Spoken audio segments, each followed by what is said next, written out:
এটা বেসিক্যালি হচ্ছে একটা ফান এক্সপেরিমেন্ট। এখানে আপনার নরমালি যে আমরা পারক্সাইড ইউজ করি, এটা নরমালি ডিকম্পোজ হয়ে পানি এবং অক্সিজেন তৈরি করে। যে গ্যাসটা তৈরি হচ্ছে এটা অক্সিজেন তৈরি হচ্ছে। আমরা এই রিঅ্যাকশনটাকে একটু র‍্যাপিড করার জন্য এখানে আমরা পটাশিয়াম আয়োডাইডের একটা সলিউশন দিয়েছি, যেটা প্রভাবক হিসেবে কাজ করে। তো এখানে পাশাপাশি আমরা দিছি হলো, এখানে যে শুরুতে যে ডিকম্পোজ হয়ে অক্সিজেনটা তৈরি হচ্ছে, এই অক্সিজেনটাকে এই অক্সিজেনটার আচ্ছা এই অক্সিজেনটার যাতে আপনার বাবল যে ফর্ম করছে, এটা যাতে সারফেস টেনশন কম হয়, এই কারণে আমরা ভীমটাকে দিছি। এন্ড দেন হচ্ছে এটা ফান এক্সপেরিমেন্ট হয়, এলিফ্যান্ট টুথপেস্ট বলে এটাকে, এই আর কি। আর এটা পাশে তো আমরা আরেকটা উপাদান দেখলাম, এটা এটা তো করতে হবে তাহলে। এটা এটা বেসিক্যালি হচ্ছে দেখাবেন কি আসলে করে দেখবো। কি উপাদান তৈরি করেছেন? সাজ্জাদ এটা প্রিপেয়ার করো।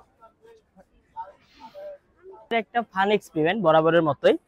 তো এখানে যেটা হয় যে আমরা চিনিটাকে পুরাই দেখি, চিনিতে নরমালি কার্বন থাকে। এখন কার্বন পুরাইলে চারকোল হয়, সে বেসিক্যালি আমরা চারকোলের ওটাই দেখবো। এটা কি পানি দিলেন না, এটা এটা শুরুতে দিলাম হলো অ্যালকোহল, যেটা আগুন ধরাইতে হেল্প করবে। এন্ড দেন আমরা যেটা দিব এটা হচ্ছে চিনি এবং বেকিং সোডার মিক্সচার। নরমালি আমরা পুরাবো চিনিকে, বেকিং সোডাটা জাস্ট খালি যাতে একটু আমরা বেকিং সোডা কে ইউজ করি যাতে ফোলাই, এখানেও যাতে এটা ফোলানো হয় সেই কাজে ইউজ করি। বালু, একেবারে পিওর বালু দাও। অ্যালকোহলটা দিছি জাস্ট খালি আগুনটা ধরার জন্য, চিনি পূর্বে আর ফুলাবে হলো আপনার বেকিং সোডা। আগুন ধরে গেছে, আগুন ধরে গেছে, একটু দূরে দূরে একটু দূরে, তাপ লাগবে তাপ লাগবে। হ্যালো লাবিব,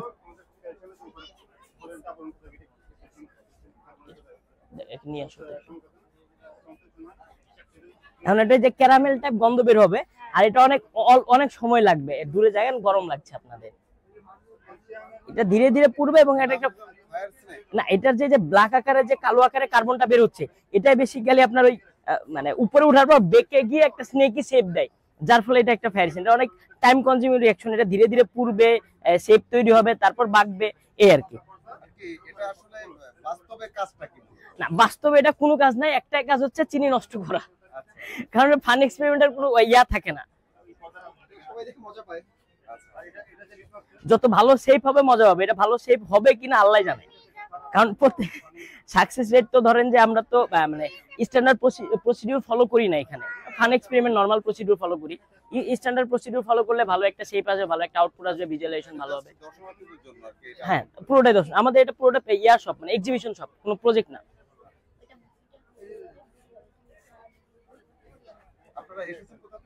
আমি ঢাকা বিশ্ববিদ্যালয়ের ছাত্র শিবিরের বিজ্ঞান ও ক্রিয়া সম্পাদক।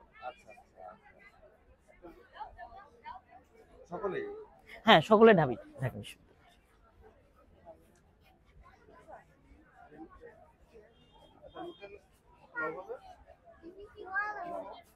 এটা অনেকক্ষণ চলবে, প্রায় 10 থেকে 15 মিনিট চলবে। দেন হচ্ছে তারপর একটা ফাইনাল শেপে আসবে। ফাইনাল শেপে আসবে, এই যে নিচ থেকে পুড়ছে আর উপরে তার শেপ বাড়বে।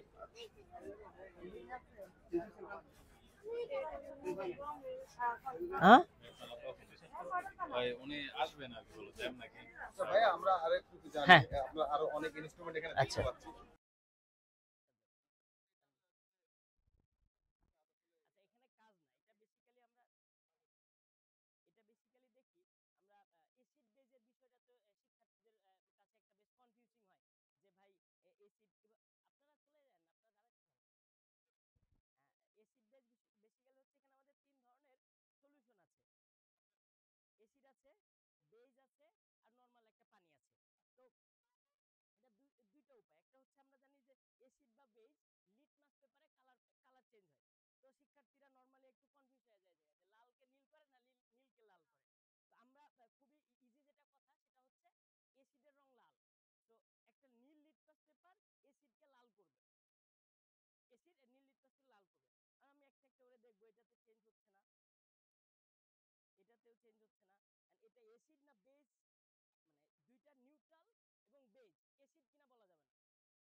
লিটমাস পেপার যদি আমি খারে ডুবাই তবে সে একেবারে কালার শো করবে। একটা মানে রিয়েল লাইফ একটা প্র্যাকটিক্যাল করে দেখতে পারবো। এর বাইরেও অ্যাকচুয়ালি এই সলিউশনটার পিএইচ কত সেটাও আমরা পিএইচ ইন্ডিকেটর বা এটাকে আমরা পিএইচ পেপার দিয়ে ইন্ডিকেট করে দেখাইতে পারি। আমি যদি এই পেপারটা এখানে ডুবাই, এটা একটা কালার চেঞ্জ হলো, দেখেন র কালারের সাথে এটা চেঞ্জ হয়ে গেছে, চেঞ্জ হয়েছে না? এন্ড দেন এই কালারটা আমি স্ট্যান্ডার্ড প্যারামিটারের সাথে মিলাই আমি বলতে পারবো যে এটা আসলে কতটুকু পিএইচ শো করে, 13 আশেপাশে। একইভাবে যদি আমি একটা এসিডের ভিতরে দেই, এসিডের ভিতরে দেই, সেটাও একটু কালার চেঞ্জ করছে এবং সেটাও আমি এখানে মিলাই বলতে পারবো এটা 2 বা 3 এর কাছে পিএইচটা, অ্যাপ্রক্সিমেট অ্যাকুরেট না। তারপর আমাদের পাশে ডিম আছে। হ্যাঁ, ডিমের এক্সপেরিমেন্টটা একটু মানে ফানি যদিও। ডিম নরমালি শক্ত হয়, আর এটা বাউন্সি ডিম।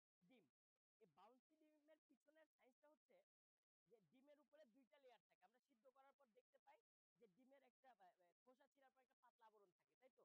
এখানে একটা খোসার উপরে পাতলা আবরণ, উপরে একটা শক্ত আবরণ থাকে, ওই আবরণটা বেসিক্যালি ক্যালসিয়াম কার্বনেটের, সাথে অন্যান্য উপাদানও থাকে। তো ক্যালসিয়াম কার্বনেটকে যদি আমি কোনো যে কোনো অ্যাসিডে যদি ডিজলভ করি, তার এই ক্যালসিয়াম কার্বনেটটা সেটা ডিজলভ হয়ে যাবে। এখন আমি কি করছি, এটাকে ওভারনাইট ভিনেগারে ডুবাই রাখছি, যেটা একটা মানে ইডিবল ভিনেগার যেটা। তো ওই ভিনেগারে যে অ্যাসিটিক অ্যাসিড থাকে, ওই অ্যাসিটিক অ্যাসিডের কার্বনেটটাকে ডিজলভ করছে। ডিজলভ করে একদিন পর দেখা গেছে তার স্ট্রাকচার পুরোটাকে সে ডিজলভ করতে পারে নাই 24 ঘন্টা পর। এখন আমি 24 ঘন্টার জায়গায় যখন এটা 2 নাইট স্টে করছি 48 ঘন্টা, সেটা একটা স্পঞ্জি স্ট্রাকচার দিচ্ছে, বাম্প করবে। জি, রিয়েল ডিম,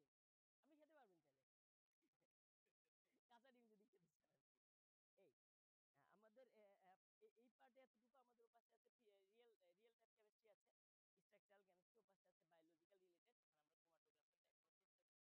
এই আমাদের এই পার্টে এতটুকু। আমাদের পাশে আছে রিয়েল রিয়েল টাইপ কেমিস্ট্রি আছে, স্ট্রাকচারাল কেমিস্ট্রি, ও পাশে আছে বায়োলজিক্যাল রিলেটেড, ওখানে আমরা ক্রোমাটোগ্রাফের ডায়াগনস্টিক্স। এটা কোনটা কতদিন? আজকে শুধুমাত্র ওই টানেলটা 2 দিন থাকবে, ওই পার্টটা 2 দিন থাকবে, যে স্ট্রাকচারটা তৈরি হবে। হ্যাঁ, আমি বললাম আপনাকে যে এটা এর টাইমটা হচ্ছে একটু লং টাইম নাই, আগুনের সাথে সাথে এর সাথে চিনি যতক্ষণ পর্যন্ত থাকে, আগুনটা যতক্ষণ পর্যন্ত চিনিকে পুড়াতে পারবে ততক্ষণ পর্যন্ত বাড়বে। এমনও হইতে পারে যে উপরে যে আপনার ছাইটা তৈরি হলো অ্যাশটা, এই অ্যাশ যদি চিনিটাকে ঢেকে ফেলে তাহলে এটা পুড়বে না, নিচে চিনিটা ইনট্যাক্ট থেকে যাবে।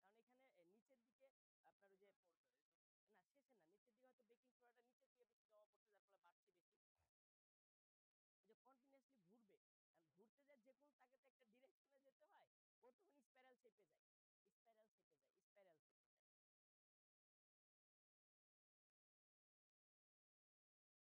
স্পাইরাল শেপে যায়, স্পাইরাল শেপে যায়। হ্যাঁ, আমি যদি চিনি একটা পুরো মানে আর এতটুকু চিনি দেই, আমাদের এত বড় হয়েছিল একটু আগে, ওটা ফেলাই দিছি।